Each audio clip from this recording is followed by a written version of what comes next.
স্ট্র্যাটেজিগুলো যদি ফলো করা হয় তবে তোমাদের ইংলিশেও কিন্তু একটা ইমপ্রুভমেন্ট তোমরা দেখতে পাবে। আমি এই স্ট্র্যাটেজিগুলো আমার যখন আমি পরীক্ষা দিয়েছি তখন ফলো করেছি, ঠিক আছে। তার ফলে আমার প্রিলিমিনারি বলো, মেন্সে বলো, সমস্ত জায়গাতে কিন্তু হেল্প হয়েছে।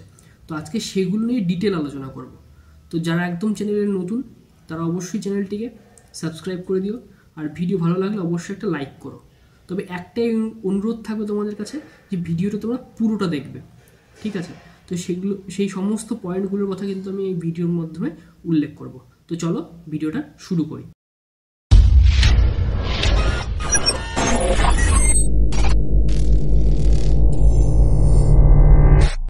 দেখো, তোমরা যদি ভিডিও শুরুর আগে যদি থাম্বনেলটা ভালো করে দেখো তাহলে লক্ষ্য করতে পারবে আমি কিন্তু থাম্বনেলে বলেছি যে তোমরা ইংলিশে কীভাবে 20+ স্কোর করতে পারবে। তার মানে কি এটা দাঁড়ায় যে ইংলিশে ফুল মার্কস করা অসম্ভব? না, সেটা কিন্তু ঠিক নয়। ইংলিশে ফুল মার্কস করা সম্ভব, কিন্তু একটা স্টুডেন্ট যার হয়তো ইংলিশটা অতটা ভালো নয়, এবং মোস্ট অফ দ্য স্টুডেন্টদের যদি আমি দেখি বেশিরভাগ স্টুডেন্টের ক্ষেত্রেই কিন্তু তাদের ইংলিশটা অতটা স্ট্রং থাকে না, বিশেষ করে যারা বেঙ্গলি মিডিয়াম থেকে বিলং করে অথবা যাদের ইংলিশের বেসটা অতটা ঠিকঠাক নয়, তাদের পক্ষে কিন্তু ফুল মার্কস স্কোর করাটা একটা কঠিন, মানে অনেক কঠিন একটা ব্যাপার, ঠিক আছে। সেক্ষেত্রে আমি শুধুমাত্র একটা ক্লিকবেট থাম্বনেল বানালাম সেরকম কিন্তু আমি চাইনি। তা আমি চেয়েছি অথেন্টিক একটা স্ট্র্যাটেজি তোমাদের সাথে শেয়ার করতে, যে স্ট্র্যাটেজিটা তোমরা যদি ফলো করতে পারো, তোমরা শুধু SBI ক্লার্ক কেন, সমস্ত রকমের এক্সামগুলোতে, ব্যাংকের সমস্ত রকমের এক্সামগুলোতে যাতে তোমরা একটা ভালো স্কোর করতে পারো। এবং এই সলিউশনটা, এই স্ট্র্যাটেজিটা এমনভাবে তৈরি করা আছে যে শুধুমাত্র একটা পরীক্ষায় কেন্দ্র করে নয়, ঠিক আছে। তোমরা স্ট্র্যাটেজিগুলো শুনলে তোমরা বুঝতে পারবে যে শুধুমাত্র একটা মাত্র পরীক্ষায় কেন্দ্র করে আমি কিন্তু কথাগুলো বলবো না, ঠিক আছে। তাতে তোমার অন্যান্য পরীক্ষাগুলোর ক্ষেত্রেও কিন্তু সেটা, মানে তোমার ইংলিশের যে প্রিপারেশনটা সেটাকে ইমপ্রুভ করবে, এবং সেটা তুমি লাইফ টাইম একটা ফলাফলের রেজাল্ট কিন্তু তুমি পাবে। তো সেটা নিয়েই আজকে সেই স্ট্র্যাটেজিগুলো নিয়েই আলোচনা করব। তো যাদের ইংলিশটা দুর্বল তাদের ক্ষেত্রে আমি আগের ভিডিওগুলোতে বলেছিলাম যে তোমরা ডেইলি কিন্তু ইংলিশ নিউজ পেপার পড়ার যে অভ্যাসটা সেটাকে কিন্তু মানে বজায় রাখার জন্য, এবং সেটা তোমরা কীভাবে পড়বে, ইংলিশ নিউজ পেপার কীভাবে পড়তে হবে সেগুলো নিয়েও কিন্তু আমি ভিডিওতে বারবার বলেছি। তো আজকে সেসব কথা আমি রিপিট করব না। আজকে কিন্তু কিছু মানে ইম্পর্টেন্ট স্ট্র্যাটেজির কথা কিন্তু আমি বলবো। ফার্স্ট অফ অল তোমাদেরকে যেটা করতে হবে যে তোমরা কীভাবে পড়বে, ঠিক আছে, সেটা হচ্ছে প্রথমেই যেটা মাথায় রাখতে হবে, তোমাকে একটা ভোকাবুলারির কথা আমি বারবার বলেছি। তো ভোকাবুলারির ক্ষেত্রে দেখা যায় যারা নিউজ পেপার পড়ে, ঠিক আছে, ফিনান্সিয়াল সেক্টর রিলেটেড যে খবরগুলো থাকে, ঠিক আছে, সেখানে দেখা যায় যে কিছু নির্বাচিত শব্দ, ঠিক আছে, যেগুলো ওয়ার্ডগুলো বারবার কিন্তু রিপিটেশন ঘটে, ঠিক আছে।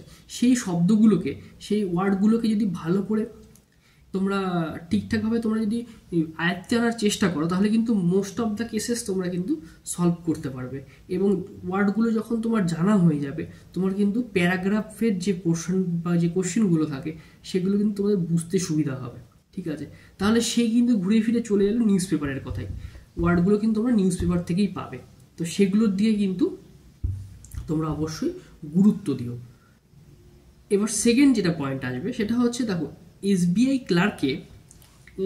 SBI ক্লার্কের প্রিলিমিনারি এক্সামিনেশন বা মেন্সের ক্ষেত্রে যে সমস্ত কোশ্চেনগুলো তোমাদেরকে, যে টপিকগুলো তোমাদের মানে পরীক্ষায় আসবে, সেই টপিকগুলোকে ধরে ধরে তোমাদেরকে প্র্যাকটিস করতে হবে।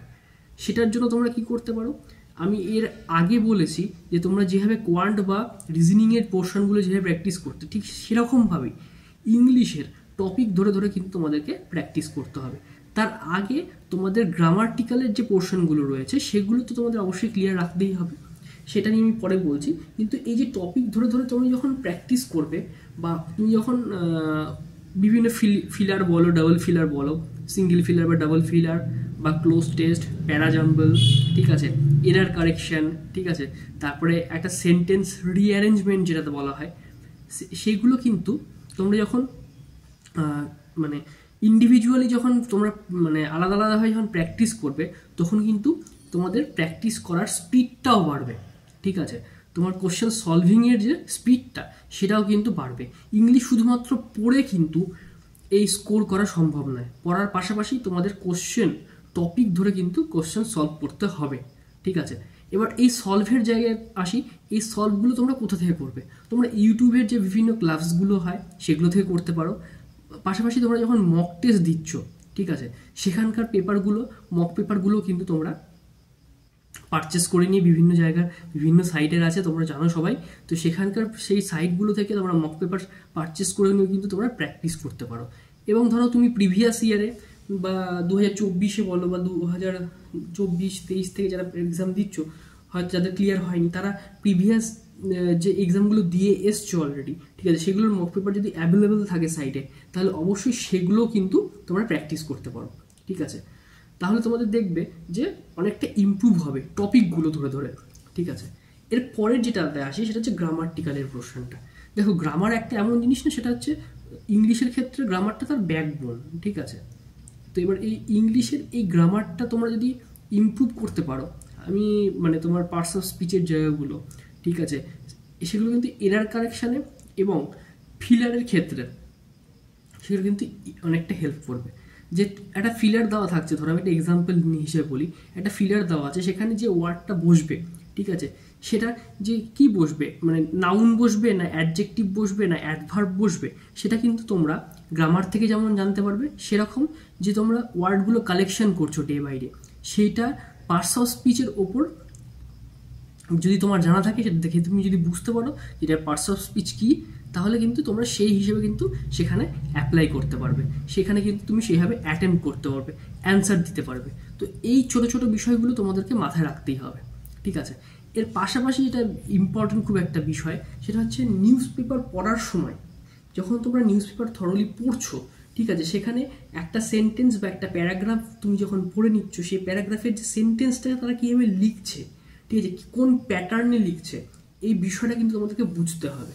এই বিষয় যতদিন তোমরা বুঝতে পারছো, ঠিক আছে, তার ভেতরের যে লুপটা কীভাবে লিখছে, সেই মানে স্ট্রাকচারটা, সেটা যতক্ষণ না বুঝতে পারবে, ততক্ষণ কিন্তু ইংলিশের সার্বিকভাবে কিন্তু তোমাদের ইমপ্রুভমেন্ট করা সম্ভব নয়, ঠিক আছে।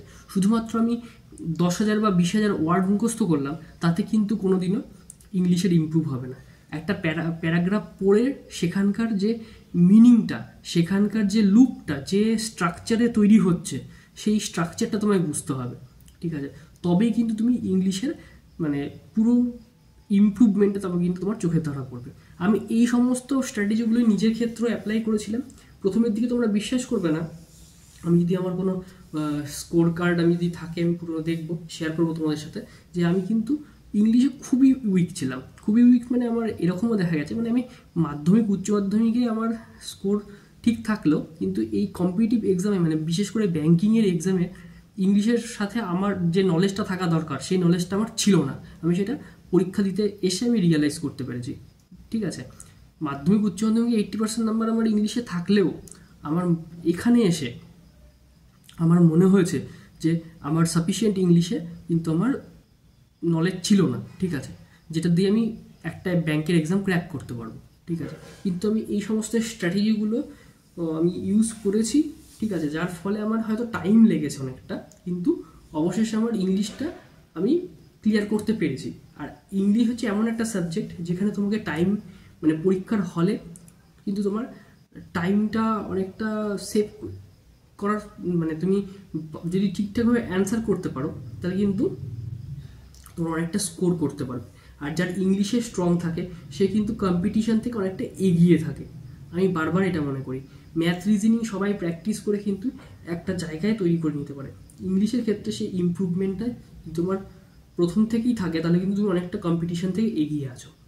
তো যাই হোক, যাদের ইংলিশটা দুর্বল, তাদের ক্ষেত্রে এই স্ট্র্যাটেজিগুলো তোমরা ফলো করো, দেখবে তোমাদের ইমপ্রুভমেন্ট হবে। তো যাই হোক, ভিডিওটাকে আর বেশি বড় করব না, এই পর্যন্তই থাকুক। তো আজকের ভিডিওটা ভালো লাগলে অবশ্যই এটা লাইক করো, আর চ্যানেলে নতুন হলে সাবস্ক্রাইব করে দিও। চলো, দেখা হচ্ছে নেক্সট ভিডিওতে।